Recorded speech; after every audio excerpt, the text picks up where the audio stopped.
तो फिल्म की शुरुआत में हमें एक ताकतवर इंसान फिनिस्ट और उसके चेले एंडी को दिखाया जाता है। फिनिस्ट इस मर्तबा जंगल में एक ऐसे जाइंट पिग को पकड़ने आया था जो आए दिन गांव वालों की फसलों को नुकसान पहुंचाकर गांव वालों को तंग करता था। इस इतने बड़े पिग के सामने आकर भी बहादुर फिनिस्ट डरता नहीं और अपने साथी एंडी से कहता है, सबके लिए मैं हीरो हूँ और इसे कंट्रोल करके मैं अपनी पोजीशन बनाए रखना चाहता हूँ। वो आप अपना वेपन लिए इस पिग पर हमला शुरू कर देता है, पर इन छोटे हमलों का इस पर कोई असर नहीं था। एंडी भी फिनिस्ट की मदद के लिए इस पिग के ऊपर अपने नेज़े से जब हमला करता है तो नेज़ा पिग के नाक के अंदर जाकर वो गुस्से में नींद से जाग जाता है। वो अपने गुस्से में एंडी को मारने के लिए बढ़ा ही कि फिनिस्ट उसे रोकने के लिए सामने आ गया। उसने पूरा जोर लगाया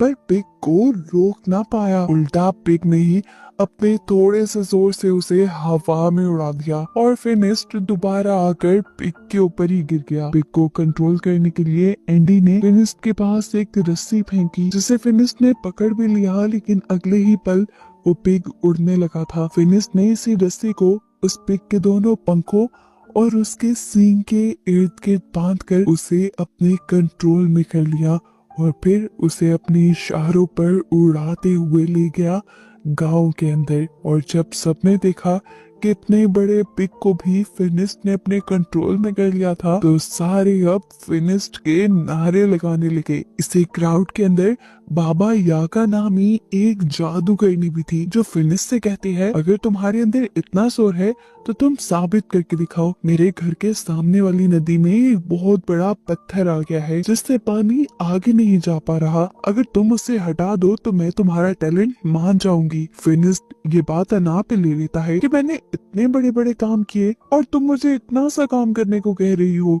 वो अब अपने बहादुरी की किस्से सुनाने लगा तो यागा बोली, क्या पता इसमें से कितने असल हैं और कितने नकल। ये सुनकर सब हंसने लगे और फिनिस्ट गुस्से में चला गया अपने घर। उसे अब यागा पर बहुत गुस्सा आ रहा था। आज सब उसकी बहादुरी की तारीफ करने के बजाय उसका मजाक उड़ाने लगे थे। उसे अपनी इस बेइज्जती का बदला लेना था। उसे कुछ ऐसा करना था जिससे दोबारा सब उसकी वाहवाही करे। तो एंडी कहता है, हाँ एक रास्ता है। सामने वो जो टॉवर नजर आ रहा है ना, माना जाता है कि उसमें एक मॉन्स्टर ने एक बहुत ही खूबसूरत लड़की को कैद किया हुआ है। वो लड़की आम नहीं बल्कि एक शहजादी है।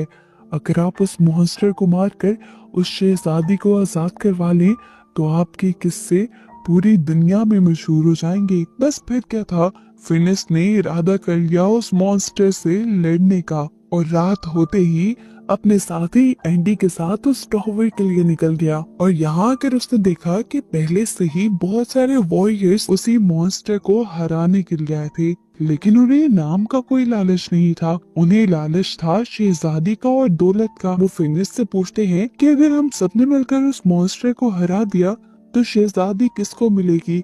जिस पर फिनिस्ट ने कहा कि मुझे शहजादी का कोई लालच नहीं। और इन लोगों ने डिसाइड कर लिया कि ये लोग इकट्ठे उस मॉन्स्टर से लड़ेंगे। लेकिन साइड पे जाकर फिनिस्ट ने एंडी को बताया कि मैं उस मॉन्स्टर को अकेले मारना चाहता हूँ, इसीलिए मैं सुबह नहीं अभी उस मॉन्स्टर को मारने के लिए उस टॉवर में जाऊंगा। ये कहकर वो टॉवर की खिड़की से टॉवर के अंदर चला गया, जहाँ जाते ही उसे सबसे पहले वो खूबसूरत सी शहजादी दिख गई। लड़की फिनिस्ट को देखते ही उससे कहती है, तुम भी मरने के लिए आ गए। जिस पर फिनिस्ट ने कहा, नहीं मैं तुम्हें यहाँ से बचाने आया हूँ। ये सुनते ही वो लड़की भागकर अंदर चली जाती है। उस लड़की को रोकने के लिए फिनिस्ट उसका हाथ पकड़ लेता है और वो लड़की जल्दी से अपना हाथ छुड़वाकर एक टॉवर के पीछे चली जाती है। और पीछे से ही तभी अचानक कोई सांप फिनिस्ट के ऊपर हमला कर देता है। फिनिस्ट भी इस सांप से लड़ने लग जाता है, लेकिन कुछ ही सेकंड बाद रिवील होता है कि ये कोई आम सांप नहीं था। ये असल में उस मॉन्स्टर की दुम थी जिससे लड़ने के लिए फिनिस्ट यहाँ आया था। ये देखते हुए वो पहले इस मॉन्स्टर के ऊपर काफी सारे वार करता है, लेकिन जब सारे वार से हार जाता है तब वो मॉन्स्टर की दुम को यानी सांप वाले मुंह को पकड़ लेता है और अपनी पूरी ताकत लगाते हुए उस सांप के मुंह को चीरने की कोशिश करता है। और यहाँ पर वो सांप अपना जहर उसकी आंखों में उगल देता है, जिसकी वजह से अब फिनिस्ट को नजर आना बंद हो गया था। वो अंधा हो गया था। अंधा होने के बाद भी फिनिस्ट हार नहीं मानता और अपने पाँव से टटोलते हुए अपना वेपन ढूंढ लेता है और दोबारा से उस मॉन्स्टर के ऊपर हमला करता है, लेकिन मॉन्स्टर तो अब जैसे सामने से गायब हो चुका था। फिनिस्ट हमला कर करके इस टॉवर को तोड़ने लग गया। टॉवर टूटने की आवाज से वो सारे के सारे वॉरियर्स भी उठ खड़े हुए और फौरन से टॉवर वाले मलबे पे आए।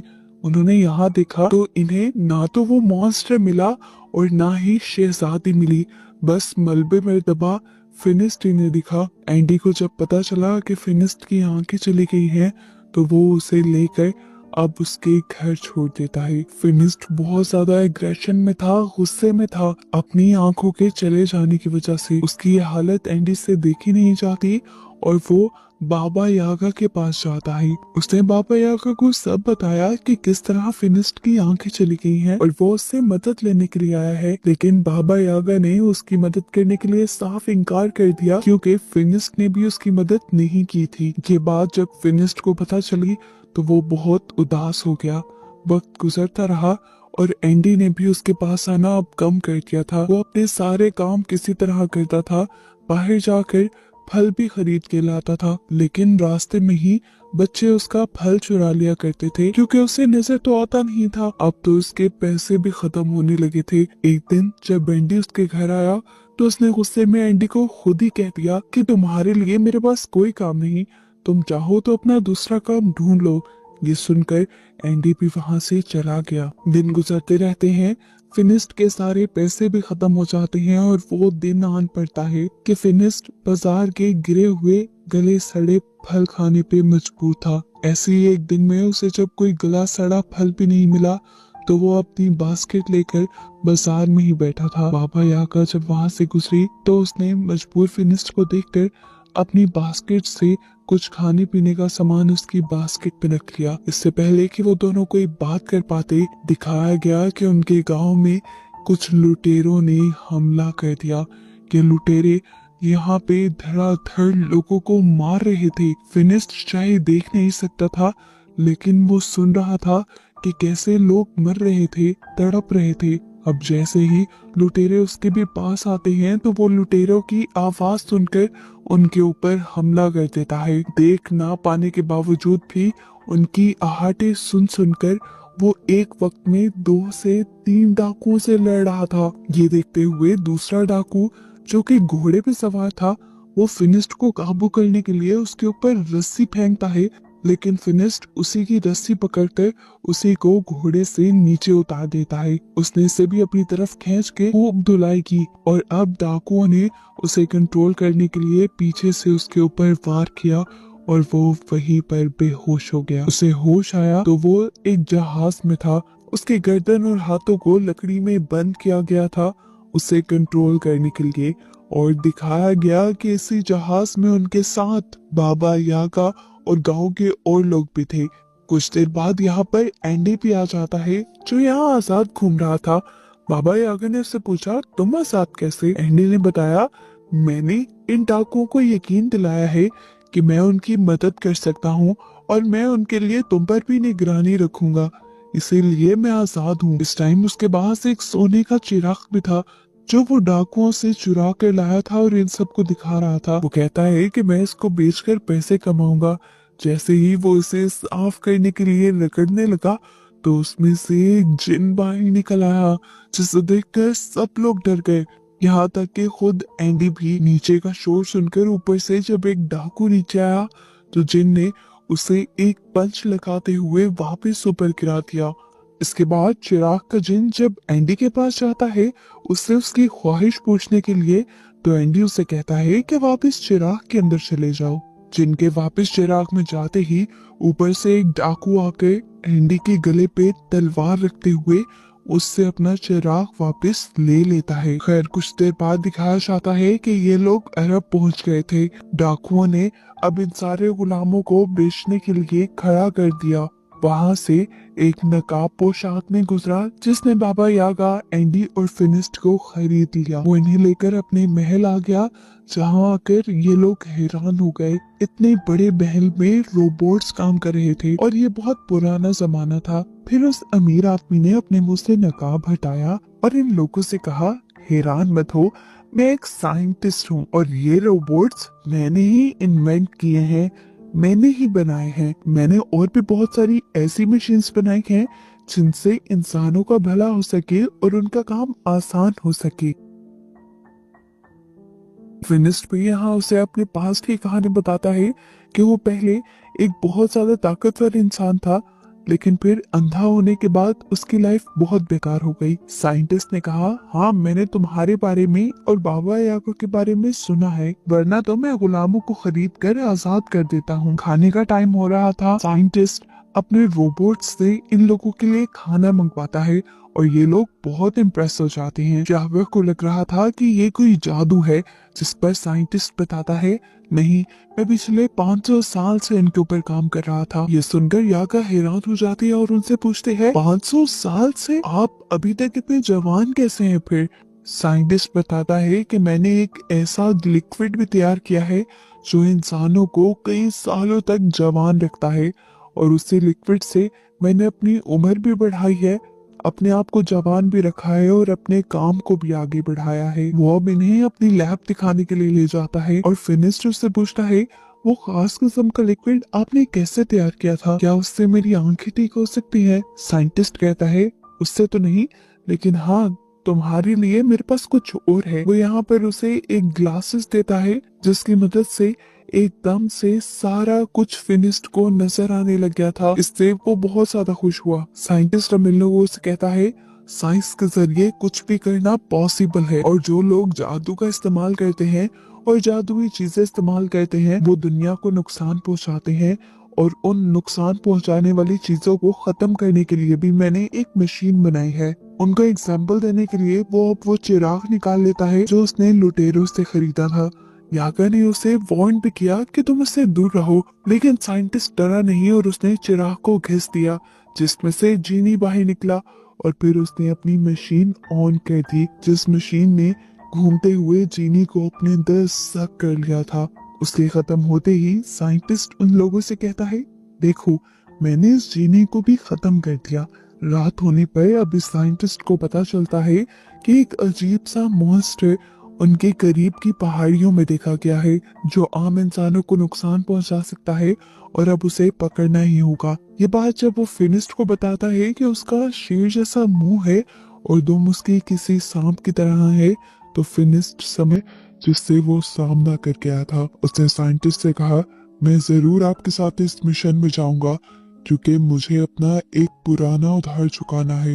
लेकिन साइंटिस्ट फिनिस्ट को खतरे में नहीं डालना चाहता था। तब फिनिस्ट ने कहा, आप मेरी फिक्र मत करें, मैंने भी तो आपका एहसान उतारना है, चलो फिर ऐसे ही सही। ये सुनकर साइंटिस्ट उसे एक ऐसा बॉक्स दिखाते हैं जिसको मॉन्स्टर के करीब करके लीवर घुमाने पर मॉन्स्टर खुद ब खुद इस बॉक्स के अंदर कैद हो जाता। रात होने पर दिखाया जाता है कि चुपके से बाबा यागा साइंटिस्ट भी लैब के अंदर जा घुसी। असल में वो जवान होने वाला सीरम चुराना चाहती थी, लेकिन साइंटिस्ट ने उसे पकड़ लिया और कहा कि अगर तुम वाकई ही उस मॉन्स्टर को लाने में कामयाब हो गए तो उस सीरम का कुछ हिस्सा मैं तुम्हें भी दे दूंगा। सुबह जब ये लोग तैयार थे तो साइंटिस्ट ने इन्हें अपना गोल उड़ने वाला प्लेन दिखाया, जो उस टाइम की बहुत अच्छी क्रिएशन थी। वो इन्हें इसे चलाना सिखाता है और बताता है कि इसके जरिए वो कुछ ही मिनट में लंबा फासला तय कर लेंगे। जाने से पहले साइंटिस्ट ने उन्हें ये भी कहा था कि मुझे वो मॉन्स्टर जिंदा चाहिए, उसे मार कर यहाँ नहीं लेके आना। यहाँ पर साइंटिस्ट फिनिस्ट को फिनिस्ट का हथियार भी देते हैं, जिससे अब उन्होंने बहुत एडवांस बना दिया था। इसके बटन दबाने पे इसके अंदर से नई नई चीजें निकल रही थी, जिससे फिनिस्ट और भी ज्यादा खुश हो गया। ये लोग अब उस प्लेन में बैठ के सफर शुरू कर देते हैं और प्लेन जल्द ही इन्हें उस पहाड़ी तक पहुंचा देता है जहाँ पर वो मॉन्स्टर था। काफी देर ढूंढने के बाद आखिरकार फिनिस्ट को उस मॉन्स्टर के पांव के निशान दिख जाते हैं। वो निशान एक गार के अंदर जा रहे थे, जिसके सामने वो अपना बॉक्स रख देता है जिसमें उसने मॉन्स्टर को कैद करना था। अब फिनिस्ट को तो सिर्फ उसे ट्रैप करना था, इसीलिए वो बड़े मजे से अंदर गया और अपने वेपन का बटन दबाते हुए उसने सिर्फ मॉन्स्टर को ललकारा। मॉन्स्टर को चोट पहुंचाकर वो बाहर आ गया। कुछ जब वो तेजी से बाहर निकल रहा था तो गलती से उसका सर एक दरख्त से टकराने की वजह से वो बेहोश हो गया और मॉन्स्टर भी अब अपनी गार से बाहर निकल आया। इससे पहले कि वो मॉन्स्टर फिनिस्ट को नुकसान पहुंचाता, मॉन्स्टर के बाहर निकलते ही बाबा यागा जल्दी से उस बॉक्स का लीवर दबा देती है, जिसमें से बहुत सारी चेन्स निकलकर उस मॉन्स्टर को पकड़कर अपने अंदर कैद कर लेती हैं और बाबा यागा ही फिर दोबारा लीवर दबाकर इस पिंजरे को बंद कर देती है। कुछ देर बाद फिनिस्ट को भी होश आ गया था और ये लोग अपना वापसी का सफर करने लग जाते हैं। सफर काफी लंबा था। आधे रास्ते में रात हो गई और ये लोग सो गए। अब रात में फिनिस्ट को पिंजरे के अंदर से किसी लड़की की आवाज आई। क्यूरियोसिटी में उसने पिंजरा खोलने का फैसला किया, हालांकि बाबा यागा उसे मना भी कर रही थी, लेकिन फिनिस्ट उस पिंजरे को खोल लेता है और क्या देखता है कि इसके अंदर वही शहजादी थी जिसके बारे में कहानियां बनी हुई थी। बाबा यागा बोली, इसका मतलब वो मॉन्स्टर ही असल में शहजादी है। यागा पीछे से आवाज लगाती है, फिनिस्ट उसे बाहर मत निकालना, उसे बाहर निकालना खतरनाक हो सकता है। लेकिन फिनिस्ट उसकी नहीं सुन रहा था क्योंकि उसे शहजादी पसंद आ गई थी। इससे पहले कि वो हाथ पकड़कर शहजादी को वहां से बाहर निकाल लेता, पीछे से बाबा यागा लीवर घुमाकर उस पिंजरे को दोबारा से बंद कर देती है और फिनिस्ट भी अंदर ही कैद हो जाता है। अंदर हम देखते हैं कि वो लड़की फिनिस्ट को अपना हाथ नहीं पकड़ाती और बताती है कि मुझ पे एक कर्ज है, जब भी मेरा हाथ कोई आदमी पकड़ता है तो मैं उस जंगली मॉन्स्टर में बदल जाती हूँ। लेकिन मैं बुरी नहीं हूँ, मैं जल्दी किसी को नुकसान नहीं पहुँचाती तब तक कोई मुझे नुकसान पहुँचाने की कोशिश ना करे और मेरी वजह से किसी को नुकसान ना हो, इसलिए मैं दूर पहाड़ों पर रहती हूँ, लेकिन कहीं भी इंसान मुझे जिंदा जीने ही नहीं देते। नेक्स्ट सीन में हम साइंटिस्ट को देखते हैं जिसने एक किसान की बिल्ली चुराई थी। किसान उससे भीख मांगने लगा कि बिल्ली कुछ नहीं बिगाड़ती हमारा, हमें फायदा ही देती है। रात में ये बिल्ली रोशन हो जाती है जिससे हमारा घर जगमगाता है। लेकिन किसान की बात कोई नहीं सुनता और साइंटिस्ट उसकी बिल्ली को ले जाकर उसी मशीन के नीचे रख देते हैं जो किसी भी चीज की जादुई ताकत खींच लेती है और इस तरह उस मशीन ने इस बिल्ली की जादुई ताकत भी खींच ली और उस बिल्ली के जादू से जितना भी सीरम निकलता है उसे जाकर अपने लॉकर में रख देता है, जहां हमें देखने को मिला कि उसने पहले से ही बहुत सारा सीरम इकट्ठा किया हुआ था। यहाँ पर फिनिस्ट और शहजादी को एक दूसरे से प्यार होने लगा है। बाबा यागा और एंडी उन्हें लेकर आ रहे हैं साइंटिस्ट के पास।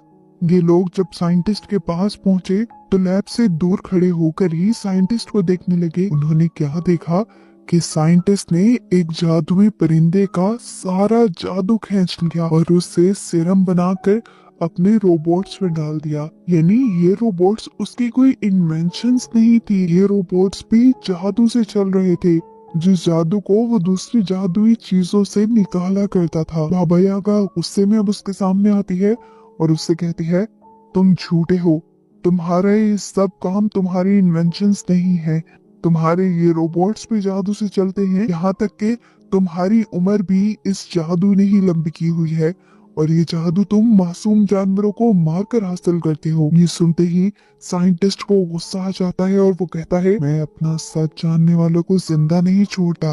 बाबा यागा और एंडी दोनों डर जाते हैं और वहां से भागने लगते हैं। बाबा यागा ने जल्दी से उस शहजादी और फिनिस्ट को भी आजाद कर दिया था क्योंकि वो जानती थी कि अब साइंटिस्ट उनका भी बुरा हाल करेगा। ये सुनते ही वो शहजादी बताती है, मैं उसके बारे में जानती हूँ, वो काफी टाइम से ही मेरे पीछे पड़ा हुआ है। इनकी इन्हीं बातों के दौरान ही यहाँ पर साइंटिस्ट आ जाता है।